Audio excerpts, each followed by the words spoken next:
Hi everybody, Stuart Tan from the Aurora Live channel. Welcome back. Today I'm going to talk to you about the difference between obstacle finding and being negative.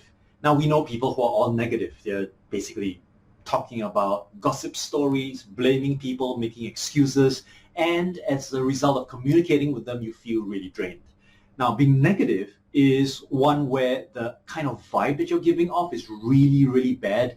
You don't necessarily want to participate in that. So if something went wrong, the person who is able to make a proper discernment is going to utilize that opportunity and then move away from negativity into seeking a direction, a movement.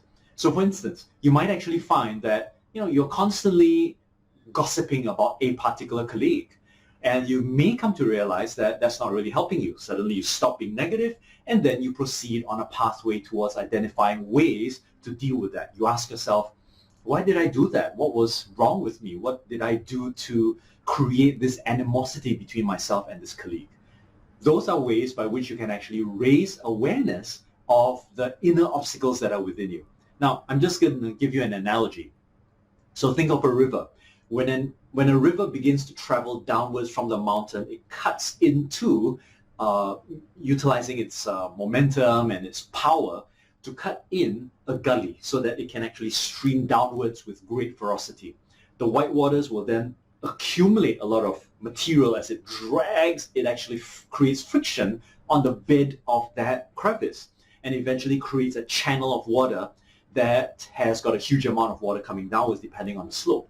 Eventually what's going to happen is it's going to meet with objects which are too hard for it to penetrate through, so it moves around it. Now, this is a challenge for most of us. If we use this analogy to think about our own lives, we sometimes think that we have to move everything. But in reality, it depends on where our momentum is. Sometimes the objects are too immovable because we don't necessarily have the resources, nor do we have the capacity, or is it even our responsibility to move it. For example, a government regulation. You can't get around that obstacle. I mean, you can lobby all you want, and even then, it may take way too much time for you to get any result. So it may be a smarter way to utilize that obstacle to find alternative pathways in order to get to where you need to go. So I'd like to use this analogy to help you to think about the things which you can change and the things that you need to accept responsibility for. So ownership is one of the things that you need to dive into in order to look at obstacles. Sometimes the obstacle is yourself. I'll give you an example. A long time ago, I was introverted, and it was really difficult for me to identify with other people.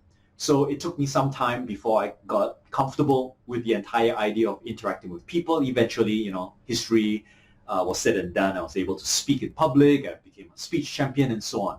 However, what I didn't realize was that the mentality of me stepping outside of my old self in order to create a new version of myself, wow, that was something that I could repeat in order for me to take ownership of my limitation and then find ways to create new versions of me that could be better. The reason why I say this is because it was a concerted, and it still is a concerted effort for me to reach out to people. I don't necessarily have very high social needs. And one of the challenges with that is that other people may perceive me very differently. So I am constantly in this, shall I say, balance of attempting to recognize what my limitations are, what my weaknesses are, and attempting to rectify it in real life. And the reason why I say this is because a long time ago, in fact, a lot of people are being rewarded for the wrong things. So in school, you may have been rewarded for how much you know and how many A's you scored. But in life, you don't really score A's. There's no real examination where somebody marks it and says objectively, oh, you passed the paper. So when I was constantly rewarded for that, and I came to realize that in real life, there's no such thing called an examination of life. It happens every day in your interactions. I had to discard the old model, because why would I get pats on the back simply because I knew knowledge and I could answer a question accurately or correctly? Instead, how now I view life is sometimes the nature of my interaction with people forms an obstacle for me, and I need to find a solution. So I learn about it, I know something, and then I implement it in real life. And then I'll ask myself whether that information, that piece of information was valuable to me. And if it was and it's actionable, great, I'd like to retain that. If it's not actionable, I go, why do I need to have this? So I can discard it. Most of us, however, don't recognize this because the obstacles that are in our way are actually ourselves. And if we have not honestly made a discernment about it, sometimes we may find ourselves pointing fingers at other people. So 75% of the time, these obstacles are within us. I mean, 25% of the time, really, like I said, nothing much you can do about it. There's a storm, there's an earthquake. You can't really do very much about it. What can you do, though? What can you take ownership of? And then start thinking about the obstacles along the way. Okay, sure, maybe you're lazy. Okay, that's an obstacle. Write that down. How are you going to deal with that? Right? Further down the line, when you take action to have a worthwhile goal, maybe setting up a business. Okay, good. Let's say you set up the business. What's next? Maybe you procrastinate. Okay, what are the remedy points for that? List that down. If you find that working with a partner is difficult, write that down. How are you going to deal with this? How are you going to remedy this? So that you don't keep shifting goalposts all the time, but rather you utilize obstacles to become clear about your pathway. Remember, the stream that's going down this way, that river is punching through the rock up to a certain point where it doesn't have the momentum or force, it begins to create a meander. And that's responsible for creating other kinds of landscape effects. For example, you've seen some small little lakes by the side of a river. You've seen some of these looping meanders along the river. And you've probably seen towards the end of a river a nice little river delta. They're all created as a result of the time, place, and momentum that that river has. How about for yourself? What are some of the things that you can cut through? What are some of the things that you cannot and perhaps you need help with?